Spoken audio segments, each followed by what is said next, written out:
I'm grateful here. I'm so excited to be here that this is actually the first time I've worn a shirt in 6 months. Not a shirt, but a dress shirt. And I'm here to, as your Zeitguide, to help you illuminate the future of cities. Zeitguide means guide to the zeitgeist. Zeitgeist is a German word meaning spirit of the times, with one of the biggest visionaries I've ever met, Charles Renfro, whose very job is to shape cities through the buildings and public spaces he defines. And I am so grateful to be here in conversation with you, Charles. And so, hi, how are you? Hi, Brad. Thanks, Taj, for the wonderful introduction. Great to be here, Brad. I am doing pretty well. Mhm. Every day is a little adventure of nothingness in a way. It's the same thing over and over. But we're fortunate that we have these platforms that we can speak to a broad range of individuals. And what's great about this is that we don't have to be in the same room. We can be all over the world. And I imagine we have participants from many different time zones here tonight. So welcome to everyone. Yeah, welcome everybody. I'm grateful that you're all here. And before we start our conversation, I just want to show off Charles's work and his partners at Diller Scofidio Renfro. I'm sharing a screen right now. So yes, Charles is most known probably from everybody here in New York and all over the world for designing the High Line, which is such a cultural fabric of that brings people all over the world together through this infrastructure. And I'm sorry to see it every day with nobody on it. But Charles is probably best known for that. But look at all the buildings and public spaces he designed. Here's obviously the High Line all over the world. MoMA, the new MoMA, London Center for Music, the Shed. That's in America, obviously, but I'm just going to scroll down here where there's other places. This is in Paris, Russia, Portugal. I mean, you're really influencing cities all over the world. So if there's anybody to have a conversation with about the future of cities, Charles, you're the person. So I am going to stop the share. So here's my first question. As somebody who had been planning on designing public spaces and buildings all over the world pre-COVID, and somebody who has made a mark on the world in so many cities through the structures that you've designed and your peers, did you rip up your blueprints? Like, how are you rethinking everything that you were about to design moving forward? Has it changed? Have you ripped up the blueprints? And where are you thinking about what you're going to be doing now in these times and moving forward? Yeah, I mean, first thing is we don't use blueprints anymore. I do miss them. But everything is digital at this point. I mean, let me start by saying that as terrible as COVID is, and as much as it is helping us to think about our environment more carefully and think about global warming and some of the issues that have brought about COVID, and also thinking about our healthcare system and the failures of that, and the failures of our leadership, national leadership. All of these things are issues that are wonderful to be thinking about more deeply. But I don't believe that it is in our best interest to rip up the blueprints. I think we really need to conquer the health issue first and foremost, and not that we'll return to a place that we were before COVID, because I think some things have been inalterably changed, irrevocably changed. But I do think that one of the things that me and my partners in our practice really believe in is congregation and being together, in a place of storytelling, whether that's a museum or a performing arts center or the High Line even.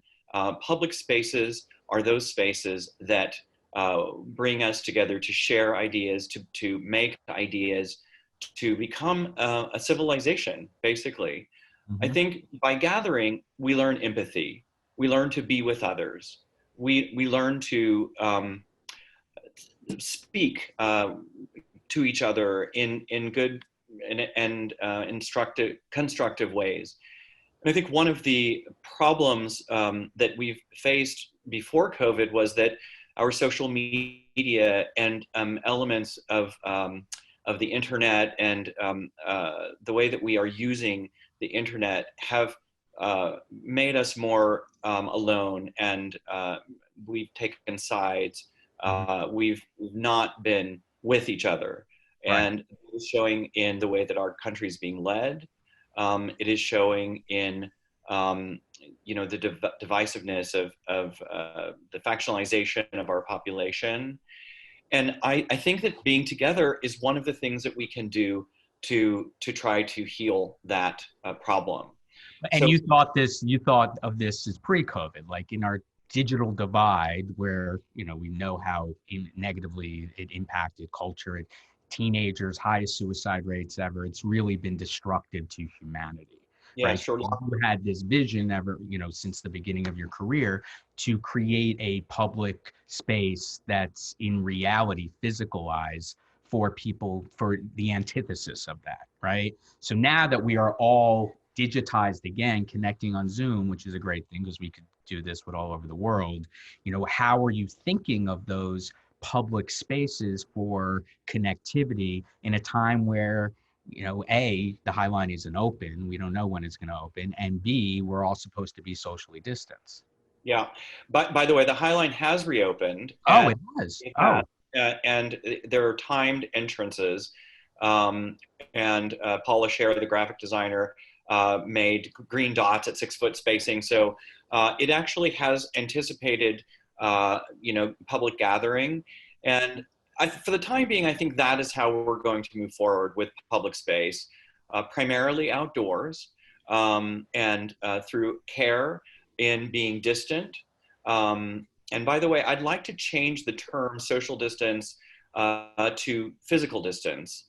I think that by calling it social distance, we're undermining the idea of being social. mhm. Social distance is not about not being social. It's about being careful and maintaining distance so that we don't spread disease. But I'm afraid that it was an easy term because of social media to call it social distancing. I think we need to change the concept there and just call it physical distancing, because I do think we need to still be together. And the High Line is a perfect example of a place that is managing to bring people together safely. And I think that, for the next probably 6 months, a year, who knows, until the vaccine is out and has been administered to everyone and is safe and effective, we will have to be thinking creatively about coming together in different ways. But I do think eventually we will be back in rooms together, feeling body heat of each other, being in the same space as performers on a stage, and sharing that kind of intimacy that makes being in a city so great. Mhm. So you're just planning in a way that we're just going to move on from this and everything is going to be, back to normal in terms of physical spaces, open spaces, in terms of building community. What about, I know you've also designed theater, MoMA, other, theaters, academic institutions. How are you thinking about those? Because we just spoke on our culture class a couple of weeks ago to a Broadway producer, and they're rethinking about the theater. So you being in like the interior space in the arts and culture sections, categories, how are you thinking about that? Well, I think that our practice has, for a long time, been about bringing more experience to more people with less opportunity throughout the world. We try to make our institutional projects as open to the public as possible. We encourage our clients to not charge wherever they can. We try to bring as much of the interior experience outside. And in doing that, in breaking the barrier between inside and outside, in a way, we're anticipating a moment where you know, we couldn't be all inside together. And that our work, you know, even at MoMA, for instance, the entire ground floor is glazed to 57th Street. We convinced MoMA to bring galleries to the ground floor again. Those galleries are free of charge at our suggestion. They're also visible from the street. And so even if you can't enter, because MoMA hasn't reopened yet, but even if you can't enter, aspects of the museum are available to you in the public realm. And that's that kind of approach towards making buildings that are sort of more equitable and more approachable and more accessible is something that's driven our practice for a long time. And I think, you know, now with the contagion upon us, the idea of turning spaces inside out and even of letting the outside air in is one of the things that's going to help us not spread communicable diseases. And this is but one of probably many that will start coming, like the hurricanes that we're getting over and over and over. That COVID is a disease that is this probably one in many, many that will happen in the future. So we do have to think about things that we can be doing that will make it safe for us to get together when future epidemics come around. Okay. Quick question. I just got a text or a chat that the sound is staticky. Is everything okay? Is it staticky when both of us speak, or? I don't know. Taj? Sorry to interrupt our conversation, but I just got a chat directly. Well, you sound good to me, Brad. All right, great. Okay, great. So moving on. So the outside, inside, what are other things you're thinking about in terms of the design of your, so you're not reconsidering the blueprints, but you are talking to, I guess, developers or whomever, that there are going to be different types of, like whatever, ventilation or other things, like whether it's, I hear the term healthy building, which is kind of like the evolution of the green building. So what are some of those factors that you're thinking of reconstituting in terms of your work? I mean, I think the obvious ones have to do with air and ventilation. One thing that's becoming more clear as we move into the pandemic further is that transmission in outdoor space is rare, actually. And air, even the slightest air movement, tends to dissipate the virus very quickly. And so I think we're thinking about our public buildings as having amped up ventilation systems to move the air more quickly, to filter it differently, and in fact to use UV light and other forms of cleansing techniques that will make the air safer and a better quality. So that's something that's going to happen. And it doesn't even matter about COVID. It's just a better approach to ventilating our indoor air for sure. I think the distancing practices will probably have to be used initially when we get back into places like theaters and concert halls, where maybe every other seat is taken out of commission. There are flows, there are one way only. And I do think that we'll be able to manage that. I just want to remind people that there are several countries in Europe that already are open, and their opera in Austria, I believe in Vienna, their opera house is already functioning. So places that have managed to keep a tight lid on the virus, even though it's still around, they're finding ways to bring a kind of normalcy back into their public life. I needn't tell people on this call, because I know that there aren't many. Our performing artists have been catastrophically devastated by this pandemic. My partner being one of them, a concert pianist who lost a year's worth of concerts, in a matter of days.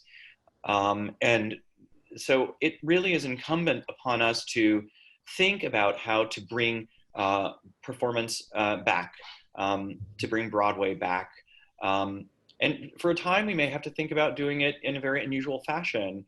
Um, the Shed, for instance, we did at Hudson Yards, has giant guillotine doors that open up on all three sides of the main theater, the McCourt Theater. In essence, it turns that theater into an open air theater. And I imagine that with creative thinking, we could put on theatrical productions with full technical capacity in the out of doors, Oh, essentially, protected by rain, with all of the rigging and technical capacity of an opera house, and yet open air. So I think we just need to put our thinking caps on about where and how we can bring performance back safely. And there are options.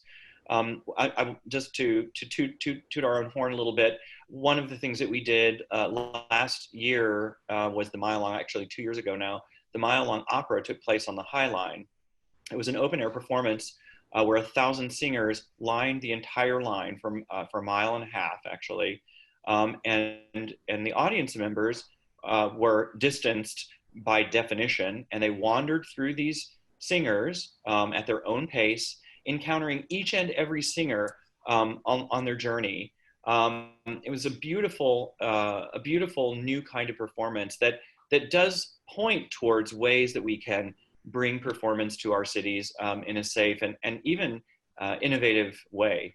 So I think I encourage us all to be thinking about these ways to get back together, to get our performers back into the picture, and to re-engage our cultural life.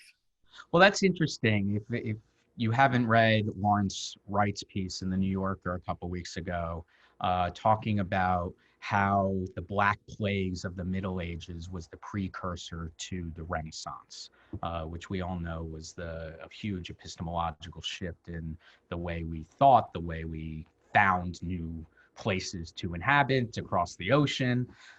And now we're seeing, as you're, the zeitgeisty big points about what's happening with cities right now. Well, first of all, I always say that COVID has been a magnifier of all the shit that has plagued our society before, and hopefully an accelerator to reboot humanity. And we're seeing everything about systemic racism and the problems with our healthcare system, the problems with how cities are built. We're seeing, I saw a report that 46% of people in New York will not be able to pay your rent. We're seeing people leaving the cities. All these things are happening in terms of, people, not being able to be part of the city as it has been, New York City, that is, and I'm sure many other American cities. So this whole notion of cultural renaissance, is that, as you're somebody who shapes what, art institutions are going to look like and be like in these communities of interaction and the ability to perform, as you just said, how are you, like, what are you thinking about in terms, are you feeling optimistic about the future of New York? I mean, well, that's a multi-layered question. Yeah. But let me start with the obvious, which is New York City has become very elite, in particular Manhattan. It's unaffordable for most people who would want to live here or who need to live here. And I just would point out that the people that have allowed us to quarantine, oh, we're quarantining. Well, I have to say that that's kind of it's a white luxury Yeah. to be able to quarantine. And the fact that we can quarantine is because we've got thousands and thousands and thousands of essential workers working in grocery stores and delivery trucks and restaurant kitchens, making our quarantine life possible. Those are the people that can't live here, even though they're here every day making our lives possible.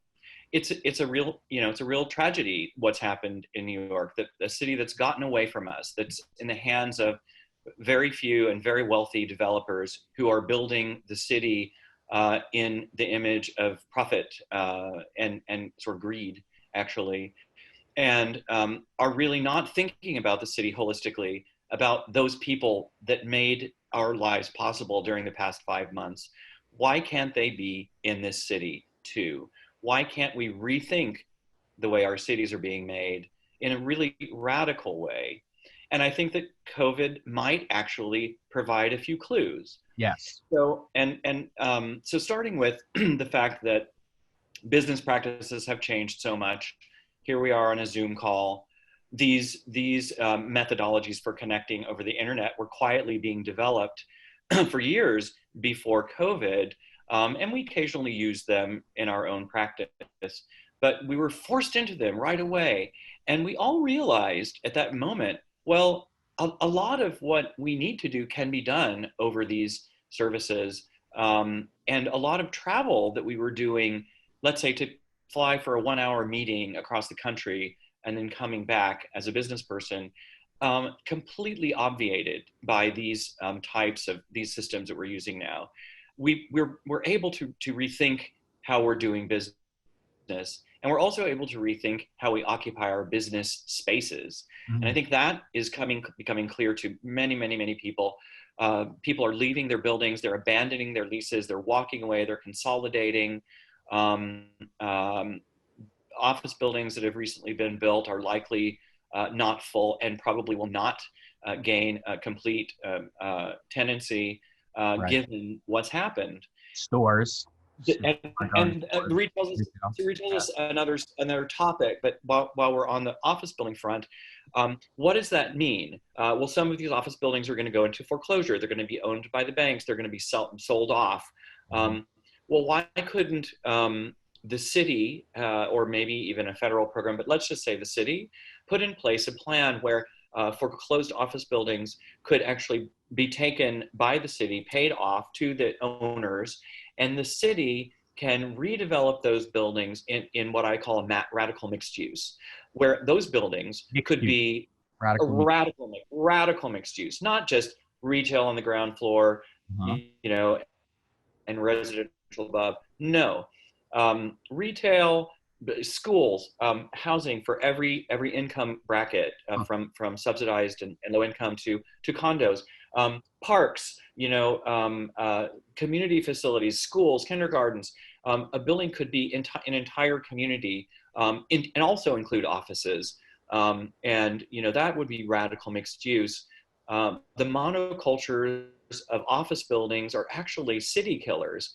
If you think about Midtown and 6th Avenue in particular, the west side of Rockefeller Center, walk down that, during pre-COVID at 7, 8 p.m. at night, and aside from Broadway attendees, it's a pretty dead part of town. It's because those buildings are just sucking the life out of town.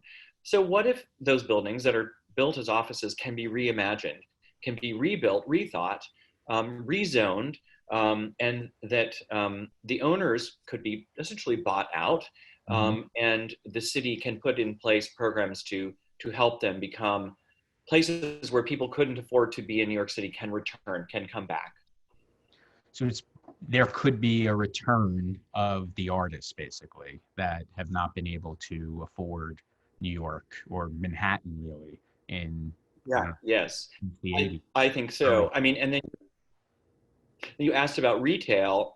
The retail apocalypse, everybody's been noting that for many years, given the advent and success of online retailing. Brick and mortar stores have just been going away right and left. COVID is clearly going to do much more damage.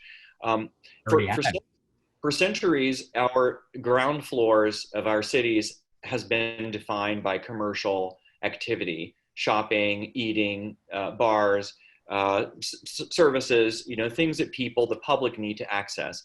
Well, that probably needs to be changed. It will be changed. It has to be. And those retail spaces can also begin to participate in a community-driven way that the city can be made. What do we want those spaces to be? What should they be? I'm not sure they need to be private residences. I'm not sure if they need to be, closed off to the street. But what if they could be artist studios, live work spaces, spaces for small business owners to receive rent subsidies, to hang out a shingle, and therefore be a kind of commercial space, maybe not a public commercial space, but an indication of the life of the city, and working integrally in our urban fabric, to remake the ground floor be a representation of our city as a whole. So I think there's a lot of opportunity there. So when you're talking about this radical mix? Yes. Yeah. Is there some sort, so this is like your vision. This is something that you're thinking about in terms of the future of reconstituting what's already here. Is this something, like I said, is this reconstituting buildings that already exist, or are these the types of buildings that you're going to design moving forward that don't exist? Like, you think we're going to be replacing what already exists with new ones, or do you feel like we're going to be working with what's already here? If someone could pin my little drawing here, I'm going to show you two versions of what I'm talking about. Can people see this? So first of all, is this taking what's already there, or new types of designs that don't exist in terms of? I'm gonna show two versions. Okay. First, imagine what is called a domino frame building, which is a slab and column frame, different heights, a low floor, a tall floor, a ground floor, and imagine that as a kind of open framework, where when radical zoning comes into play, these territories can be filled in as needed and changed as needed. And so, this could be something, this could be, an apartment, this could be a playground with trees. And you end up with a new typology of building. This is maybe glass storefront. But that this is a typology of building that embodies the entire city in one building, and actually has a kind of image of flexibility and transformation. Then, in terms of what we see around us, let's imagine an iconic building that we might all know. Let's call it a downtown building. Looks something like this. Very, very closed, very monocultural, shimmery glass, reflective, kind of off-putting. What if we managed to change the floor plates? Okay, I'm going to draw a little floor plate here. The floor plates of office towers are notoriously very deep, meaning the distance between the skin and the core is really, really deep. It's hard to put housing in a building like this. But if you started to change the way this could work, let's say cutting in green spaces in several floors that would allow windows to exist deep into the building with air circulation through the building, fresh air. This could happen in many places. That you could actually start to give this building a new life, bring in kind of residential features, change the image of the building. Let's say that's a little chunk that's been taken out and becomes one of these pocket parks up in the air that allows for housing to be put in higher in the building. And like the greening of the city, the glass curtain wall that's so off-putting and reflective starts to be broken down, and you start to see inhabitation and nature in a building like this. This is a pie in the sky idea. Let's see, it's not really focused, but focus camera. Anyway, It looks it's great. a pie in the sky idea, both of these. But I think that what we're called to do right now, the mission of COVID and post-COVID, is to radically rethink using opportunities that are presented to us right now, this one in particular being the abandoned office space, and what can we do with that. The retail space being another one, and knowing that we were already having huge problems with inequity, access, livability, and in the city. Can't we tackle all of these problems at once through really clever changes to policy, changes to zoning, design innovation, working with developers, landlords, the city, state and federal agencies to help us rethink the way these places can be made. So radical mixed use, that's the term. So it's taking these buildings that already exist and using it for living, selling, and working, basically. Yes, all And of it. is that gonna happen at the same time, or people are gonna use the same, let's just say, space? During the day it's a store, at night it's somebody's home? or would Um, it be part of the same building? yeah, I mean, sharing space is possible. It sounds really good, and but it's harder than you think. You know, the needs of an office are very different than the needs of a home. The idea of a body occupying a space and then another body coming in is a little bit disturbing. I believe that we all need our private space and that we all need space that we can call our own.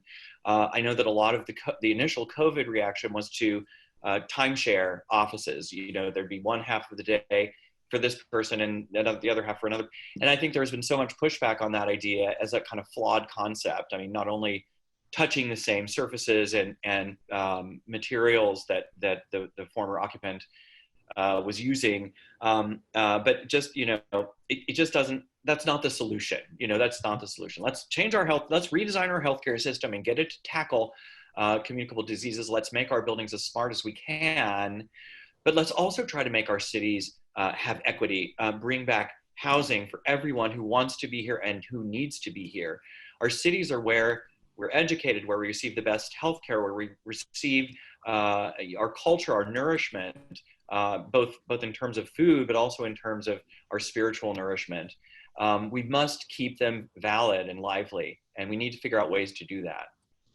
It's beautiful. So what about the protests and post George Floyd? That must have been or had impacted, you know, your You notion can of take it what off the pin now. I'm going to just talk for a while. to talk. Yeah, let's talk. Okay, so we understand how COVID has impacting your vision of the future in terms of both your career in designing as well as so we talked about COVID in terms of impacting your work, but what about the protests around the city and the idea of dismantling systemic racism, and how as you as an architect can contribute to, you know, dismantling systemic racism?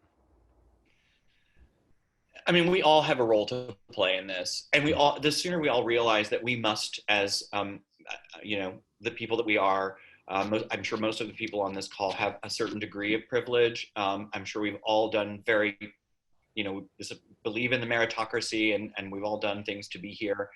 But we also have to realize that we have done that on the backs of so many people, and we need to give back. And that comes from a personal and a professional point of view. One of the biggest issues, I don't need to tell the people on this Zoom call, is one of ownership, of property ownership, of equity, building equity, and essentially owning their cities. I think one of the things we need to do, kind of as architects, but really as urbanists and society, people that are in favor of society being more equitable, is find ways for people who've had no way to have ownership, like physically owning property, having things that can be handed down from generation to generation that can grow wealth for everyone. We need to think about ways to do that.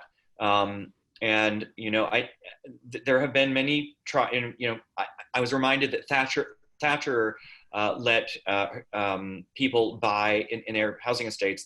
She let them buy their properties, and on the surface that seems pretty interesting. But what it meant was, and what happened in England under Thatcher, is that all of the government housing started disappearing.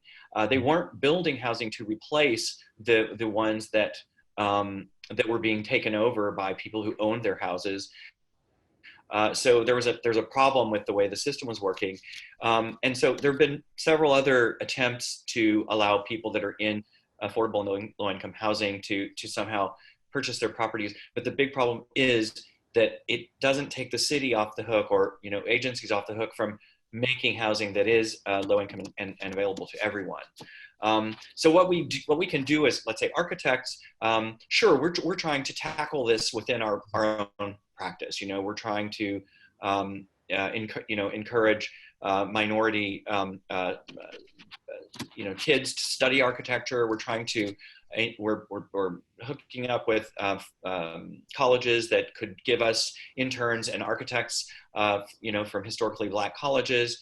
We're starting to do that in our own practice. Not saying we have all the answers yet, but we're certainly trying to address it. But I think we also just have to think systematically about these systems that have not allowed the kind of equity in our world that other people have. And I'll just point out zoning. People probably don't really think about zoning being a racist mechanism, but it really is. It is there to enforce heterogeneous enclaves of particular types of housing, particular types of businesses. Simply by making zoning, you are in fact excluding people. It's an exclusionary act, and it's an elitist act. It can be, and it's what has allowed New York City to become this hysterically expensive and unwelcoming place. For instance, Hudson Yards, a place that we contributed a building to, perfect example. That part of New York has absolutely nothing to do with the city of New York. They have their own heating system and energy system that can't give back to the city, doesn't take from the city, can't give back to the city. It's completely isolated. It's a little island on the island. Intentionally, it's almost like a gated community. And the way that it was built, the way it was designed on 10th Avenue, if you know, or the Neiman Marcus, which is now out of business, that is a wall. It's saying to New York City, screw you, I'm not part of you. That's what zoning has, bad zoning has allowed that to happen. The city should never have permitted Hudson Yards to be built in the way that it was. And yeah, So when I'm sure you've been talking to potential or clients right now. What are they asking you for? A couple examples. Right. Luckily, most of our clients are in the cultural field. They're often government organizations or public-private partnerships, and I think that in their very intention, they're out for the public good. People may question, elitist museums, not being accessible to people. And then I would say, well, the Broad Museum is ticket free, and it's attended by a more diverse and population than any other museum in that country, with lower education. Yep. Let's see, I'm getting some notes here. Let me see. Charles, can you please run for mayor? Oh my goodness. No, I'll Anyway. Right, we talked about that. We're going to take questions, I think, in about 3 minutes. So let me just continue to rant. But most of our clients are already trying to put themselves out there as sort of educational institutions and institutions that are for the public good. And we're blessed with that. It's not every architect gets to work on projects that have their hearts in the right place. In terms of COVID, really, none of them have asked us to rethink a permanent design motivations. Oh, that's interesting. They have asked us to help them think through temporary fixes. How to have people flow in and out, how to position people, things like this. So, but nothing permanent. I think we will, as I said earlier, we will endeavor ourselves to change how mechanical systems are put into buildings and, fresh air. It's just unthinkable that we make buildings that don't breathe in this day and age. But nobody's like, okay, Charles, we have a plan. We want to build a museum here. You're not getting those calls right now. We have actually...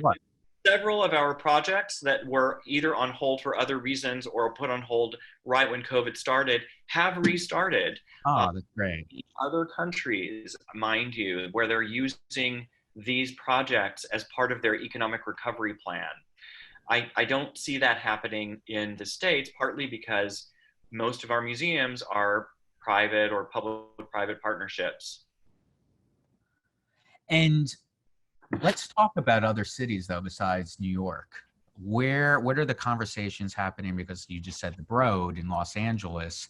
How are they thinking about the COVID crisis in terms of the buildings that they already have there and the Broads and everything else that you worked on, and what they want for the future to solve certain problems?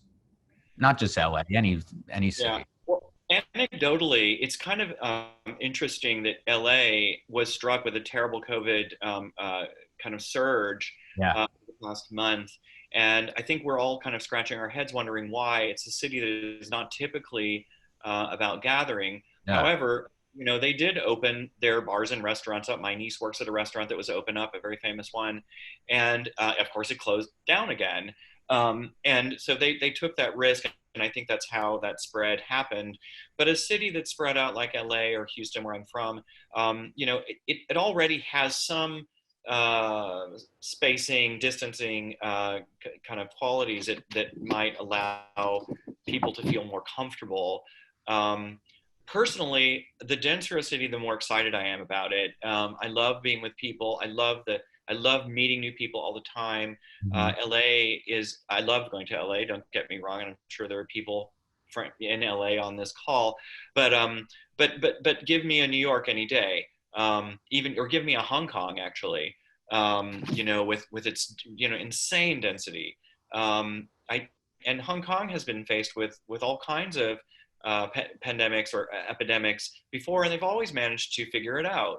I think we just haven't done that. We're just too selfish, as a kind of society right now to think broadly about the collectivity. I think that's a real issue we have to overcome.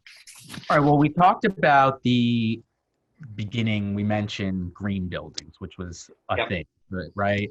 And now the big zeitgeisty word is healthy buildings, right? How do you make, and you talked about the open spaces and the ventilations. One of the things that was very buzzy before was the smart buildings, right? The ones that were connected to technology, and the smart city, the Internet of Things, the industrial internet. There are so many buzzwords. Have those conversations continued during this crisis? Like, how are they thinking about technology? And basically, maybe let's just start. What is a smart building?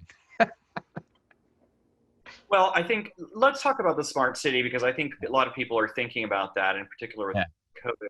And so what is the smart city? The most famous, what is a smart city in the basic? So the most famous example of the smart city was the new build that Sidewalk Labs was going to build on the lakefront in Toronto, which I think sort of famously came to an end a few months ago. And the notion of a smart city is that it's about data collection.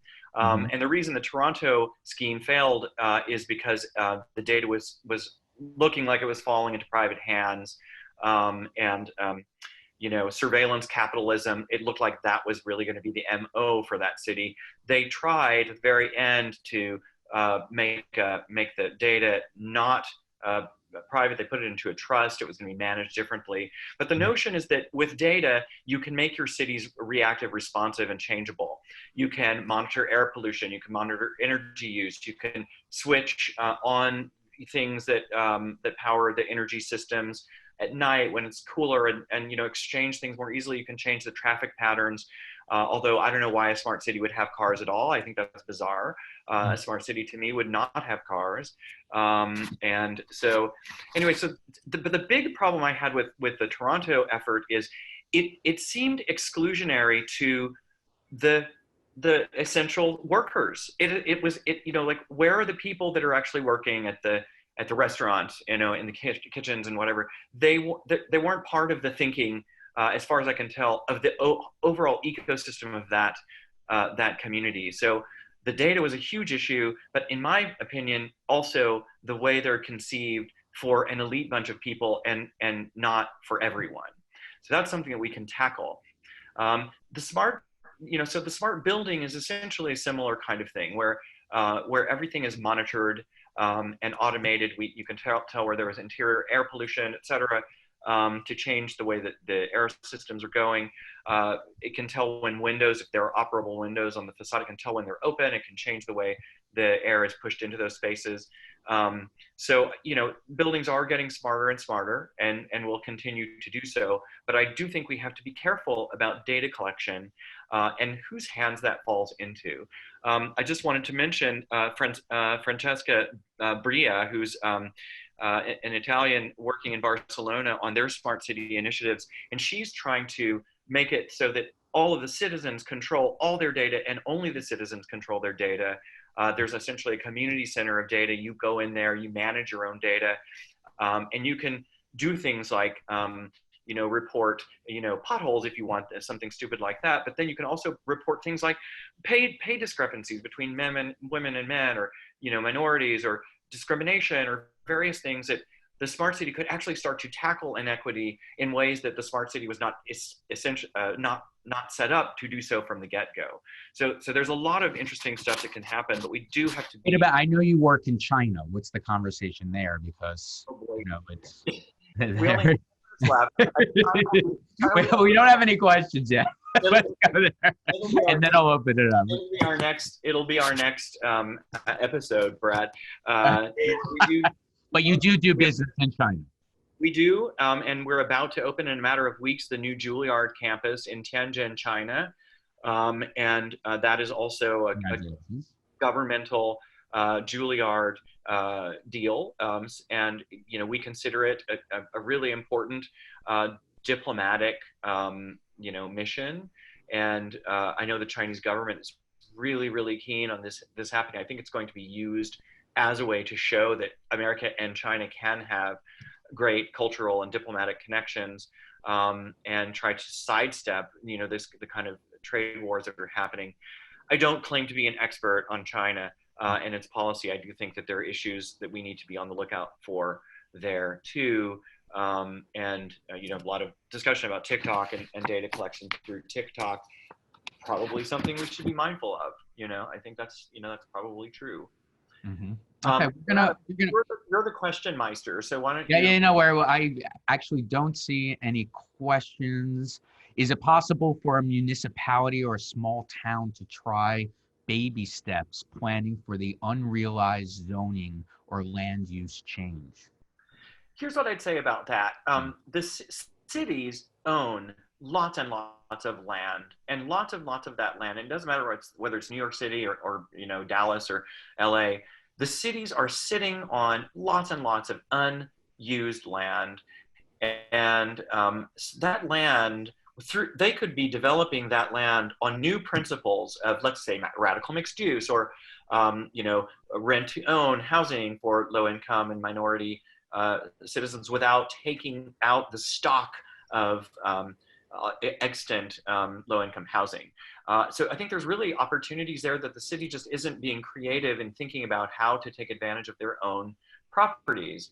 And I think that's a way that incremental change can happen. For instance, all of those, you want to go ask me something else? Oh yeah, but on that same subject, what do you think about the lack of zoning in Houston? It seems to have been a big complaint that people have had about Houston. Do you agree? And do you think there are learnings that could apply to a city like New York City if it changes post-COVID?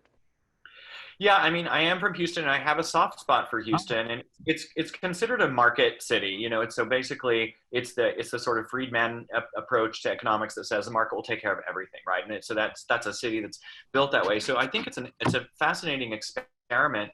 I do think it's led to a very diverse city. That's sort of a tagline that Houston has. But when you go there, you sense it. And there, you go to Discovery Green, which is the new park in downtown Houston, and you see every type of resident in Houston.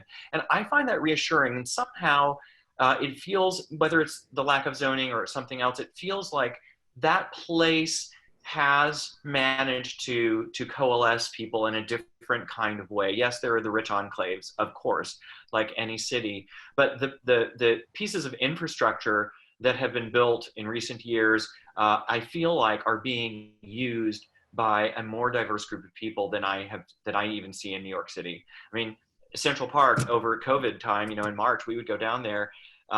Who was there? A bunch of people that looked like me. And that's not what New York City looks like. So it's interesting. It's an interesting question. It's a provocation.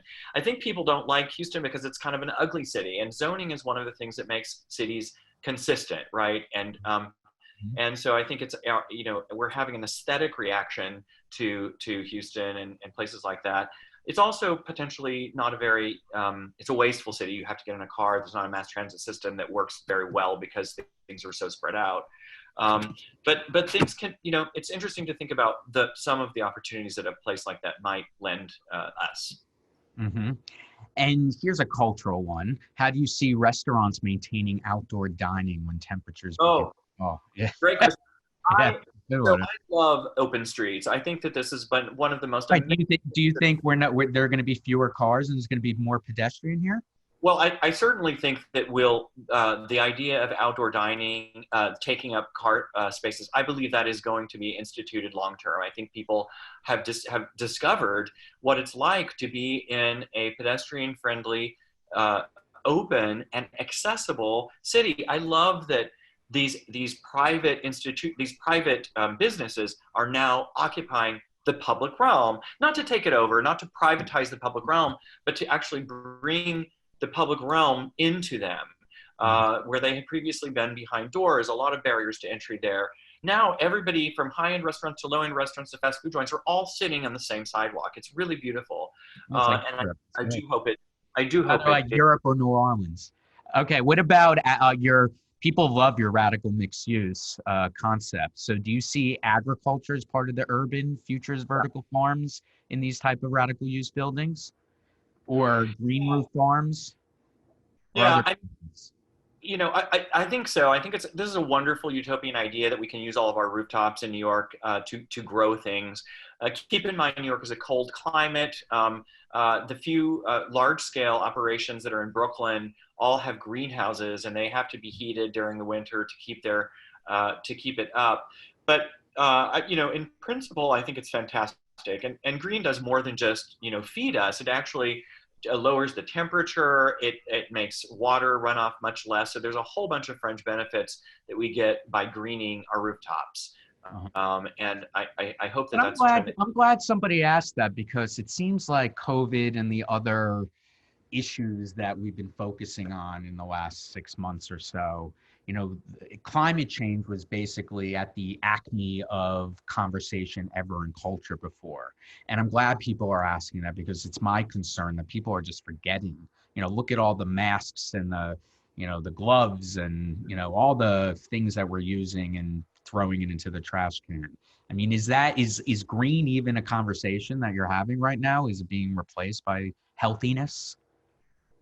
Well, I mean, yes, there's some disposable things that are happening. By the way, I wear my mask and I wash it and wear it again all the time. I don't have disposable masks. But I think, the rubber gloves are, that's a tiny, tiny fraction of airplane pollution and car and truck pollution and building pollution, frankly. If we open our buildings up more and let natural air in more, we're going to cut down on our HVAC. We're going to make, there's going to be less electricity being used. We'll be healthier people because we're in natural air with natural airflows. We'll have to think about how to heat the air and cool the air so that it's more comfortable within the buildings. This is already work that's being done.